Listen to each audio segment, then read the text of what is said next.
Hello and welcome to Morning Fuel. I'm your host, John Bundy, and you are here because you believe in the power of the spoken word and its ability to change lives, and that by sharing our stories, we can help others overcome challenges that they cannot overcome on their own. Whether it's a victory that you need to win in business or in your own personal life, you understand that listening to others who are willing to share their stories, knowing that their story ultimately doesn't belong to them, helps us to overcome. All right, today's guest is a true embodiment of the entrepreneurial spirit and resilience. Meet Tony Disilvestro, a man whose journey began on the sunny shores of Jersey Shore, where he started his business career selling candy bars on the beach. From those humble beginnings, Tony has risen to become a serial entrepreneur, running dozens of companies and inspiring audiences worldwide as an international keynote speaker. Tony's 3 decades in the business world are filled with vital lessons from both triumphs and setbacks, which he now passionately shares with other entrepreneurs and CEOs. His focus? Teaching them how to scale their business effectively and how to create unforgettable experiences for their customers. Through his mentoring, Tony has influenced countless business leaders, helping them to navigate the complex landscape of modern entrepreneurship. Additionally, Tony is the founder of the Business Scaling Experience Conference, a platform he created to further his mission of supporting business growth and innovation. His dedication extends beyond just business. He's a devoted husband and father to 3 daughters, roles he cherishes deeply.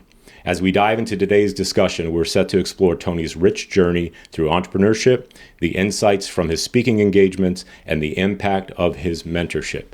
Please help me in extending a warm Morning Fuel podcast welcome to a visionary leader, a dedicated family man, and a mentor to many, Tony Disilvestro. Hey, well, thanks, John, for having me on. Man, it's good to be here. Thanks for having me in your place, man. No doubt. Love it. Always moving and shaking. It's good stuff, man. So we love on the Morning Fuel podcast, we love to hear people's origin stories. Now, we heard a little bit of the Jersey Shore thing. Reminds me a little bit of Gary Vee stories about his lemonade stands that he used to drive his big wheel around and stuff like that. You're selling candy bars on the beach. Tell us a little bit about that. I just found the need. I grew up on the Jersey Shore. It was 4 months of hurry and 8 months of worry. So, I grew up in a very entrepreneurial family. We always had to make a dollar. So, and winters were very long.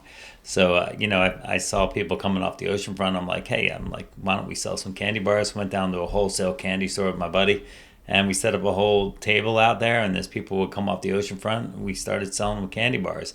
And all of a sudden, one day, the candy bars started melting, so I had my first capital investment, and I went out and bought a cooler and some ice, and we started selling more because they were frozen some Snicker cold bars. candy bars, right? Yeah, man. Yeah, so then it kind of just took off from there. I always had that spirit of entrepreneurship and just always felt like, if there was a need, I had the ability to create a business and solve it. Right. Now, were you always from that time in business for yourself, or did you ever work for anybody? Yeah, I worked for people as a young kid, of course. I worked for my mom, and my mom owned a macrame shop, and one of my first sales jobs was at 9 years old, and started selling, and then went from selling pottery to selling fruits and vegetables to pumping gas, and then started making pizza at 15, and then decided I wanted to own my own restaurant, became a partner at 19 in another restaurant, and then opened up in Virginia Beach with my wife in 1993. One of those, earlier. A long time ago. So many different days, 31 years ago. Yeah, wow, fantastic. So that was your first experience in the restaurant industry, was pizza? It was pizza, for sure. Right. Where's your favorite pizza? Oh, my own pizza is my favorite pizza. Okay. Unless I'm making it at my house. Okay, I got you. I'm like a traditionalist, so give me a slice of cheese pizza with the best ingredients, and I'm a happy person. Yeah, and I've had some of your pizza. It's delicious. Thank you. Also, takes me back because I'm a Long Island boy, so it takes me back. Well, fantastic. So, in the hustle and the bustle, in the moving in and out of your entrepreneurial ventures, and we always think about next. If we're ever working for somebody, we look at them. Do we want their job? No, we have to go someplace else or invent another job, or create a place for you at another company. That sort of thing happening throughout the years. But we also run into what I call the what the fail. So the what the fail moments, the WTF. Do you have recollection of, and there's probably many, but maybe if you could boil it down to 1 or 2, a time where there was something that came up, whether it was outside influences or decisions you made that caused you to get to the point where you throw up your hands, or it may have even taken you out. Do you have any kind of experiences or stories about that? I know this is probably going to sound like a infomercial or something like that, but are you a busy entrepreneur or business owner who has very little time to plan their travels when it comes to taking their families on a vacation? And by the time you get there, you are super exhausted and you don't want to have to think about anything. You just want to enjoy.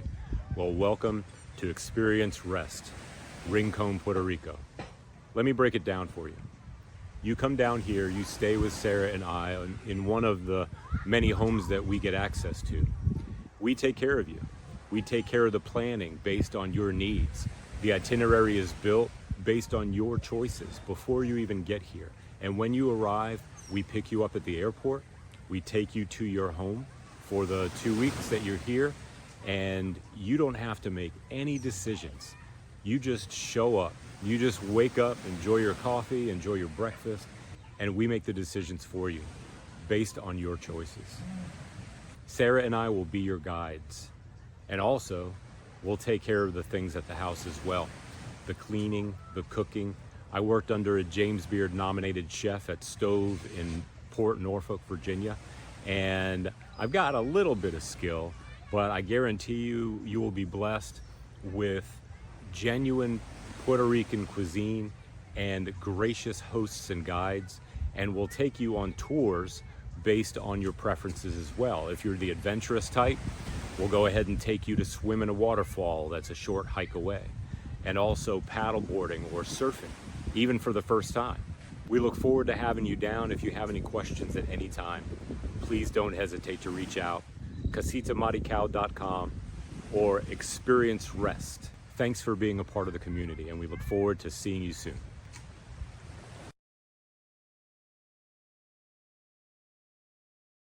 Experiences where my two biggest failures I've ever had was one was a restaurant and then one was a wholesale bakery that we distributed the whole state of Virginia and 140 locations. So it was a very big manufacturing facility.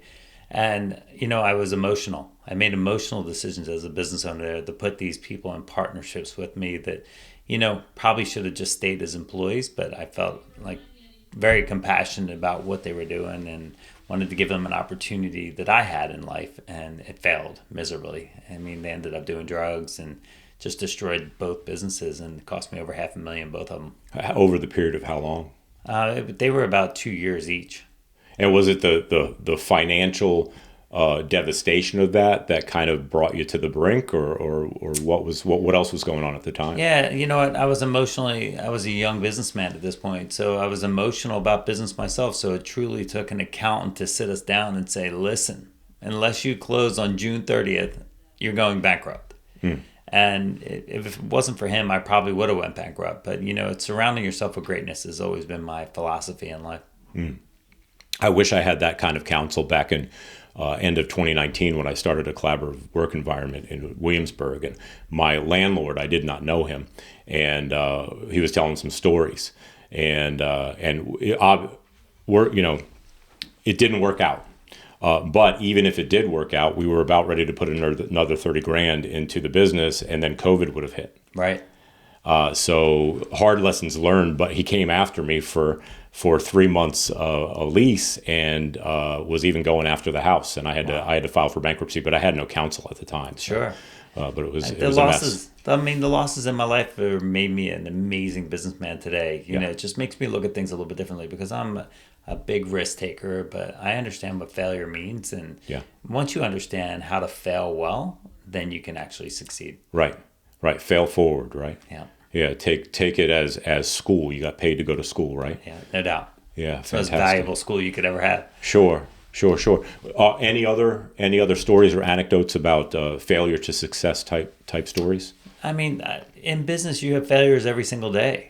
It's how you look at them. Like, I wake up every day, and I don't think every day is going to be this peachy, great, amazing. I'm not going to have any problems today. Right. So I have micro failures every day. I try to avoid macro failures today. They were my macro failures in my life, but I have micro failures every single day, and I'm constantly creating solutions and systems and processes to take me to the next level every single day of my life. So that being said, are you ever testing your systems and processes to see if they break, like almost purposely making them fail? Every day. Okay. Every day. I'm challenging people. So as I become older in management, I challenge more people on my systems, and I challenge my employees and the people. I'm like, what do you think of this? Okay, try this.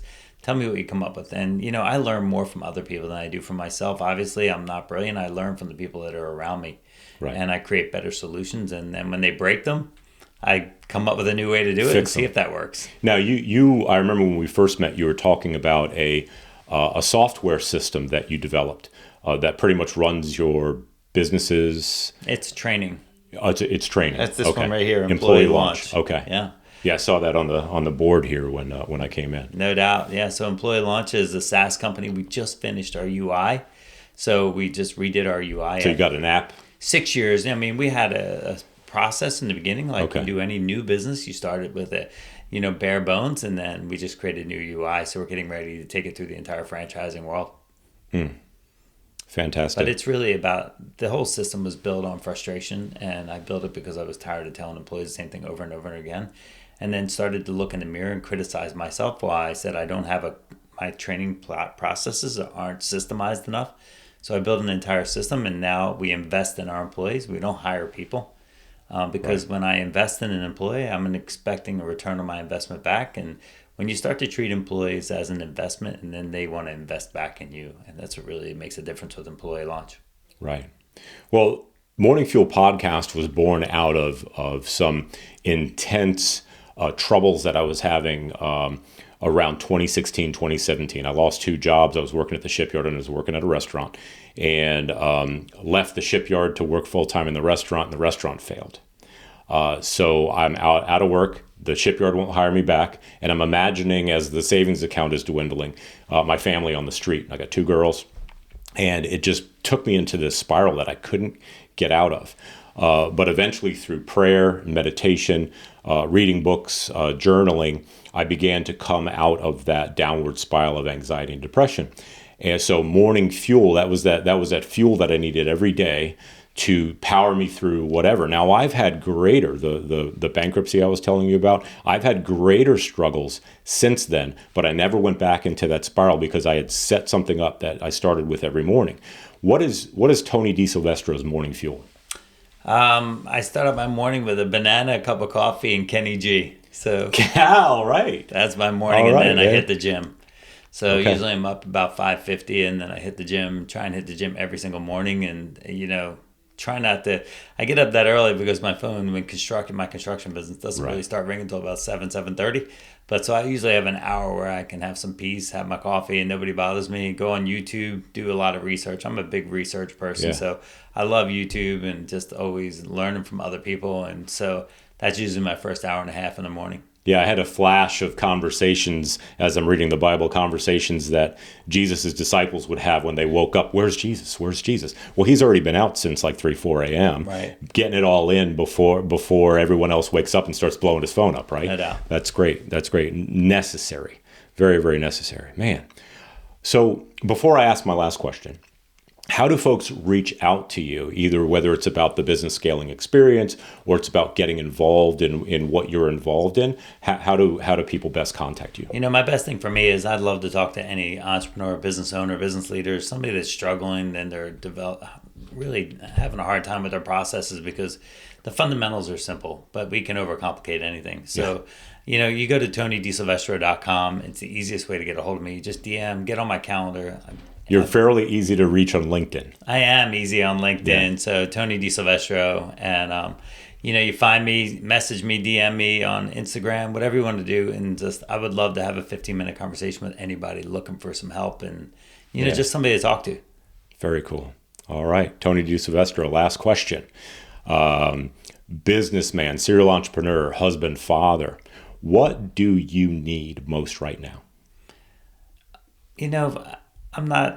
That's such a hard question for me because I'm not one that needs. I'm always giving. I'm not a need person. But my biggest need, I guess, in life would be to inspire entrepreneurs all over the world, and I want to, as anybody that can help me do that and faster and get out there quicker. Right. That's what I'm looking for. Right. Fantastic. Awesome. Tony, I've been looking forward to this for a long time since I first met you, man. I really appreciate you a lot, Awesome. and I look forward to seeing what the future brings. Can't wait. Puerto Rico. Yes, sir. Yes, care. sir. All right. Thank you.